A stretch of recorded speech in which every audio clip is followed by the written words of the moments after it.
ঠাকুরগাঁয়ের রানীশংকৈল উপজেলায় রাজবাড়ী পরিদর্শনে প্রত্নতত্ত্ব অধিদপ্তরের মহাপরিচালক সাবিনা আলম প্রধান অতিথির বক্তব্যে বলেন, রাজবাড়িগুলো ইতিহাস ঐতিহ্যের প্রতীক, এগুলো সংস্কার করা জরুরি। ইতিমধ্যে রাজা টঙ্কনাথের রাজবাড়ি সংস্কারের কাজ চলছে। পর্যায়ক্রমে 3টি রাজবাড়ি সংস্কার করে এগুলোকে জাদুঘর হিসেবে রূপান্তর করা হবে। তিনি রাজবাড়িগুলো সংরক্ষণ ও রক্ষণাবেক্ষণের জন্য সকলকে এগিয়ে আসার আহ্বান জানান। পরিশেষে তিনি বলেন, রাজবাড়িগুলো অবশ্যই সংস্কার করে দ্রুত জাদুঘরে রূপান্তর করে সকলের জন্য উন্মুক্ত করা হবে। ঠাকুরগাঁও প্রতিনিধি জানান, শনিবার রাজা টংনাথের রাজবাড়ি, জগদল জমিদারি ও হরিপুর উপজেলার রাজবাড়ি পরিদর্শন করেছেন সাবিনা আলম।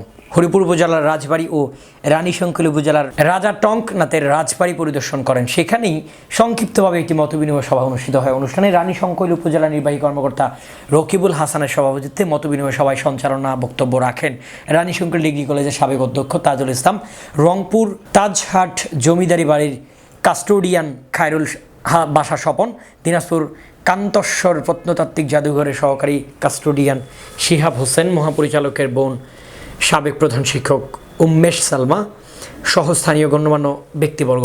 উল্লেখ্য, এসব রাজবাড়ি দীর্ঘদিন ধরে অবহেলিতভাবে জরাজীর্ণ অবস্থায় পড়ে থাকায় ঠাকুরগাঁয়ের রানীশংকৈল উপজেলার কৃতি সন্তান সুপ্রিম কোর্টের আইনজীবী অ্যাডভোকেট মেহেদী হাসান শুভ হাইকোর্টের রিট করায় প্রত্নতাত্ত্বিক অধিদপ্তরের নজরে আসার ফলে সংস্কারের কাজ শুরু করে।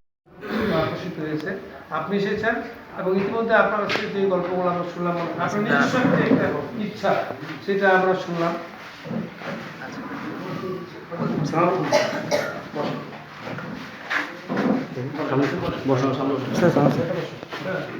সেই জায়গা থেকে আমার মনে হচ্ছে স্যার, আপনি আমি যেটা বলতে চাচ্ছি বা আপনার যেটা বলতে চাচ্ছি আপনার সেটা নিজে বলেছি।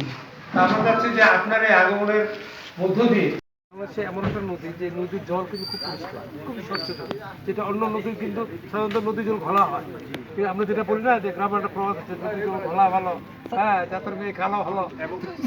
সরি স্যার, ওই ভিউ পয়েন্টে দাঁড়াইলে আপনি 1 মিনিটের জন্য দাঁড়াবেন, আপনি নিজেই সৌন্দর্যটা একটু যাই। জি স্যার, ঠিক আছে স্যার, যে কথা বলছিলাম আর কি, যে এখানে যে জিনিসটা বড় সিগনিফিকেন্ট আমরা মনে করি, এটা কিন্তু কৌশি, মানে ভারতের সবচেয়ে বড় নদী আমাদের পদ্মার মতো কৌশি নদী বিহারে, সেই নদীর শাখা নদী কিন্তু এই নাগর নদী, যে কারণে নাগর নদীর জল কখনো কিন্তু নিঃশেষ হয় না। এটা হচ্ছে বড়, চৈত্র মাসেও পানি থাকে সবচেয়ে বড় এবং খুবই স্বচ্ছ। 3 নম্বর কারণ হচ্ছে নদীর যথেষ্ট গভীরতা আছে এবং নদীর মাত্র এবং খুবই মানে বালি প্রধান। যদি সুযোগ হয় তাহলে সে আমার যেতে পারে কিনা,